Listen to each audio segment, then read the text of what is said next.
everyone, it's Anna, and today's article from nailcarehq.com is titled "The Russian Manicure. Is it Dangerous?"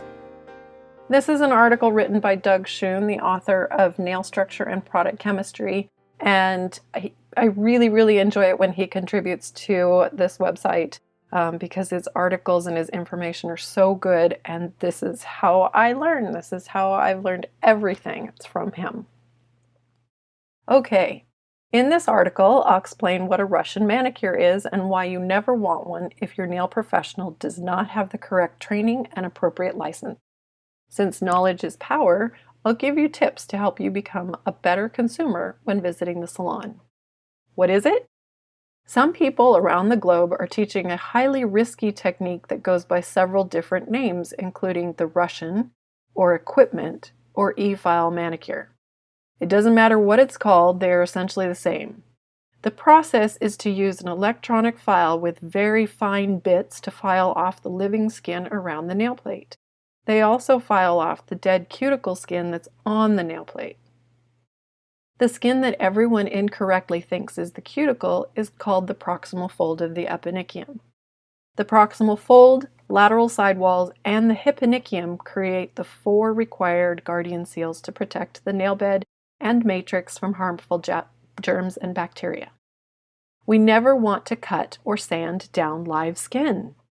I believe the Russian manicure techniques are a potential threat to the entire nail industry. Here's why. These are procedures that can be invasive, and they promote the intentional cutting and/or abrasion of the living skin around the nail plate. Those who teach the Russian manicure techniques don't use the term abrasion. Instead, they use nicer marketing terms like buffing or polishing. Also, they claim to be removing the pterygium, which would be incorrect. The pterygium is on the underside of the nail tip. What these nail technicians are doing is removing the skin from the proximal nail fold and sidewalls. To claim that nails look prettier, in my view, is a poor reason to jeopardize a client's health when safer ways to perform a manicure exist. Cutting and abrading damages the skin and creates the very problem that manicures are supposed to solve. The result is more damaged skin that later must be cut or abraded away. It's like a dog chasing its own tail. Many people report the skin around the nail plate grows back thicker after the Russian manicure, so the nail tech needs to continue the method regularly just to keep up. The crushing danger. Nail salons are already under intense scrutiny and don't need the media or salon bashing activist groups using this as another reason to avoid salons. This is a very troubling concern. Many people will be frightened by such techniques. This will make more people afraid of nail technicians and their services rather than enjoy the many positive benefits that salons offer. Some nail techs justify their actions by claiming to use only sterile or disposable implements. They naively believe that this prevents infections. Wrong!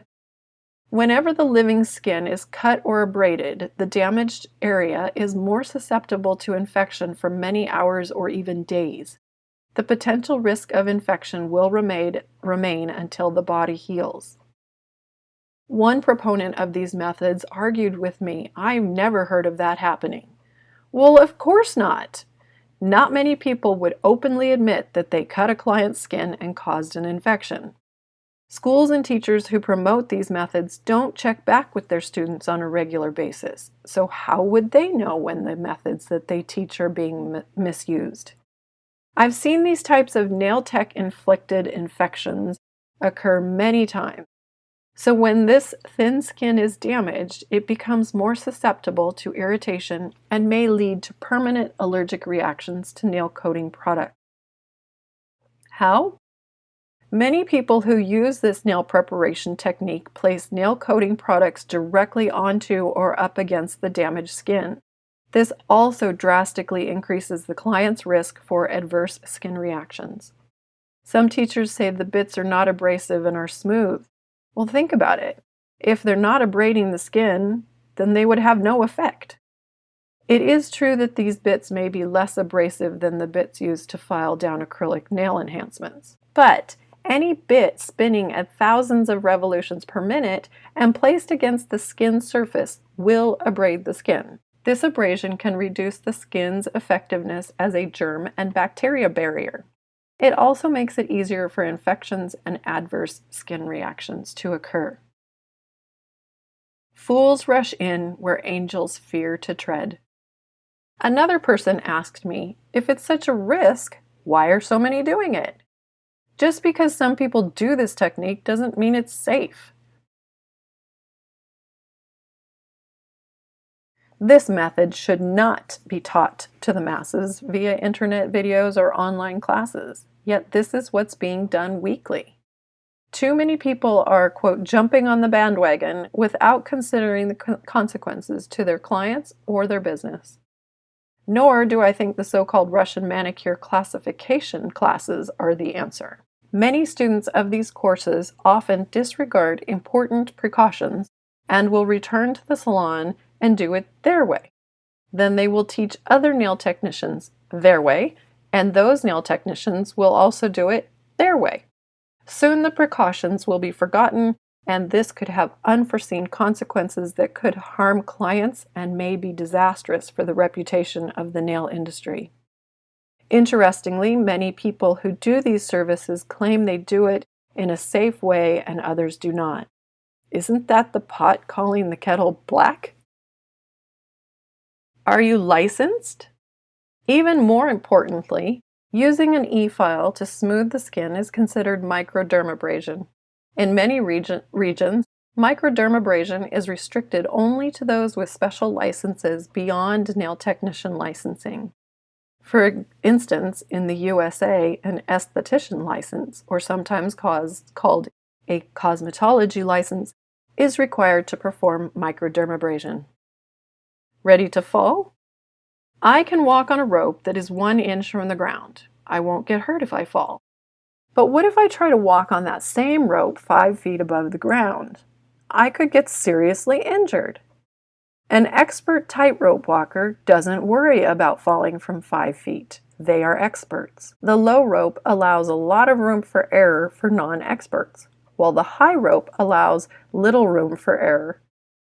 When high-speed bits are used and manicures become motorized, this allows little room for error. The skin around the nails is nothing like that on the palm of the hand or bottom of the foot. It is much thinner and easier to damage. Besides, even calluses should not be filed smooth, since this also increases the risk of infections. A protective layer of callus should always be left behind. Some e-file experts do understand how to prevent injuries, but this is not such an easy thing to teach non-experts, especially after just a few hours of instruction or even a few days, which is what most classes offer. So in conclusion, never intentionally cut or braid the skin around the nail plate. That is trouble waiting to happen. Never place any nail coating product directly against the skin, especially damaged skin. This is even more trouble waiting to happen. It increases the risk of skin irritation and permanent allergies to these products. Better solutions. Protect and pamper the skin around your client's nails. Don't invade it. Teach them that their dry skin can be hydrated with a high-quality nail oil blend. It's a simple and non-invasive solution. Continue using the appropriate methods to properly remove the cuticle. Explain to your clients and friends why they should avoid this Russian manicure technique as well. We need you to help spread the word. Thanks, Doug Shue. Hey, it's Anna. I've written over 70 nail care articles that you can find at nailcarehq.com.